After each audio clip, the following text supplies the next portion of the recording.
12व्या शतकात राजा रामदेवराय यादव यांचे मुख्य प्रधान हेमाद्री पंडित यांनी राज्याची धार्मिक वृत्ती लक्षात घेऊन ठिकठिकाणी देवालय बांधण्याची व्यापक योजना हाती घेतली। त्यानुसार त्यांनी मंदिराचं निर्माणही केलं। त्या मंदिरांचं वैशिष्ट्य म्हणजे हे बांधकाम करताना चुन्याचा वापर केला गेला नाही, त्यामुळे या मंदिराकडे स्थापत्यशास्त्राचा एक उत्तम नमुना म्हणून पाहिलं जातं। हे हेमाडपंथी मंदिर अजूनही डौलात उभी आहेत। कुठे आहे ती मंदिरं पाहूयात।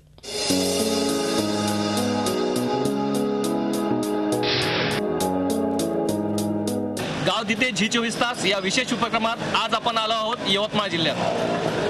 आज आपण कोणत्या गावात आलो आहोत, चला तर मग बघूया। आज आपण आलो आहोत लोहारा या गावात। चला तर मग बघूयात काय समस्या आहेत लोहारा या गावच्या।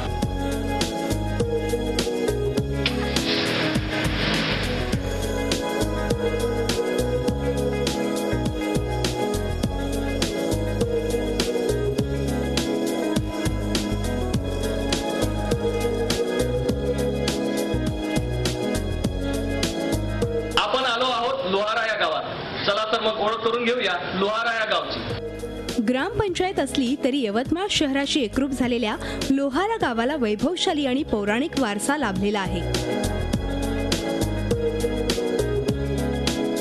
12व्या शतकात राजा रामदेवराय यादव यांचा मुख्य प्रधान हेमाद्री पंडितानं धार्मिक वृत्ती लक्षात घेऊन ठिकठिकाणी देवालय बांधण्याचं व्यापक पुण्य कार्य केलं। चुन्याचा वापर न करता केवळ दगडानं बांधलेली स्थापत्य कलेचा उत्तम बोलका नमुना असलेली हेमाडपंथी 2 शिवालय लोहारा गावात आहेत। कमलेश्वर मंदिर राज्य मार्गावर असल्यानं त्याची देखरेख झाली। काही प्रमाणात मुघलांच्या आक्रमणात येथील प्राचीन मूर्त्यांची तोडफोड झाली, मात्र त्यांची जोपासना केली गेली। येथे भाविकांची नेहमीच दर्शनासाठी रीघ लागलेली असते। दुसरे हेमाडपंथी मंदिर चौसाळा टेकडीवर आहे।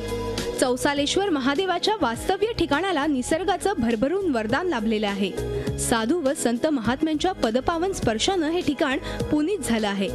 वनवासादरम्यान प्रभू राम येथे आले होते तेव्हा माता सीतेसाठी स्नानगृह निर्माण करण्यात आलं होतं, ते आजही अस्तित्वात आहे।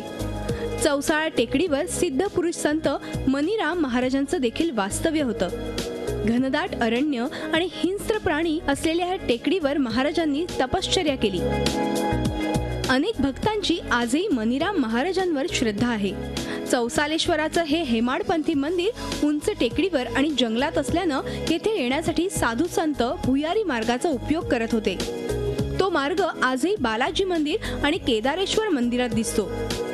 संत मनीराम यांचा भक्त संप्रदाय वाढू लागला आणि कालांतरानं भक्तांच्या मागणीवरून ब्रिटिश वन अधिकाऱ्यांनी हे ठिकाण देवस्थान घोषित केलं। श्रावणात पर्यटक आणि भक्तांची मोठी गर्दी येथे असते।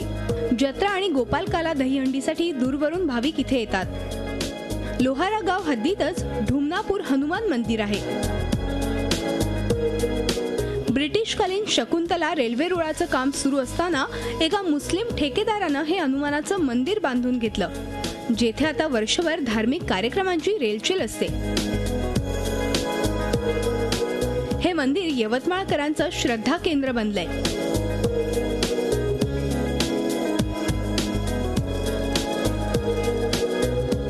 यवतमाळसाठी उद्योग आणि रोजगार उपलब्ध व्हावा म्हणून औद्योगिक क्षेत्र देखील लोहारा गावातच 500 हेक्टरमध्ये वसलेलं आहे। देवालयांच्या या गावाचं वैशिष्ट्य आपण ब्रेक पूर्वी पाहिलं। आता या गावाला अनेक समस्यांनी वेढा दिलाय। गावात औद्योगिक वसाहत असूनही तिचा फायदा नाही, कारण अर्धे अधिक उद्योग बंद पडलेत। अशा एक ना अनेक समस्यांनी या गावाला ग्रासलंय। आपण ओळख करून घेतली आहे लोहारा या गावची। आता आपण जाणून घेऊयात काय समस्या आहेत लोहारा या गावच्या। यवतमाळ शहराशी एकरूप झालेली लोहारा ग्रामपंचायत झपाट्यानं विस्तार पावत आहे। 15,000हून अधिक लोकसंख्या असलेल्या लोहारा गावातच नवीन रहिवासी वस्त्या निर्माण होत आहेत। राज्यमार्गावर असलेल्या लोहारामध्ये यवतमाळची MIDC आहे। 500 हेक्टरवर हे क्षेत्र असलं तरी विकसित मात्र 21 हेक्टर क्षेत्र झालेलं आहे। त्यातील पण निम्मे उद्योग बंद पडलेत। लोहाऱ्यात औद्योगिक वसाहत झाल्यानं गावाची भरभराट होईल असं अपेक्षित होतं, मात्र हाती उपेक्षाच आली। लोहारा MIDC मध्ये जवळपास खूप मोठे उद्योग आहेत। परंतु इथं वीज पाणी इत्यादी सुविधापासून खूप कोसो दूर आहे. नेत्यांच्या उदासीनतेमुळे हिंदुस्तान लिव्हर, ओरिएंट सिंटेक्स यांसारखे उद्योग बंद पडले. सध्या रेमंड डेनिमचं फॅब्रिक युनिट फक्त सुरू आहे. उद्योगासाठीची इथली जागा शिक्षण सम्राट पुढाऱ्यांनी लाटली आणि मोठी शाळा महाविद्यालय इथं सुरू केली. लोहाऱ्यातील भूखंड देखील बिल्डरांनी गिळंकृत केले. शेतीची जमीन आकृषक करून लेआउट पडले. एकंदरीतच लोहाऱ्यानं भरपूर दिलं. मात्र लोहारावासियांना न रोजगार मिळाला, न गावाचा विकास झाला. फक्त यातना त्यांच्या पदरी पडल्या. शहरालगत असल्यानं अनेक पुढारी लोहाऱ्यातून जातात. अनेकांचं जंगी स्वागत लोहारामध्ये झालं. मात्र कोणाचंही लक्ष इथल्या समस्येकडे किंवा विकासाकडे गेलं नाही. लोहारामध्ये सर्वाधिक भीषण समस्या आहे ती पाण्याची. मुख्यमंत्री पृथ्वीराज चव्हाण यांनी 1.5 वर्षांपूर्वी इथे कोट्यवधी रुपयांच्या स्वतंत्र पाणी पुरवठा योजनेचं भूमिपूजन केलं. मात्र गावकऱ्यांची आता तहान भागवू असं आश्वासन नाही त्यांनी दिलं. मात्र मुख्यमंत्री गेले तेव्हाच भूमिपूजनाची शिला देखील निघाली आणि त्यांचं आश्वासनही हवेत विरलं. लोकांचे घसे मात्र अजूनही कोरडेच आहेत.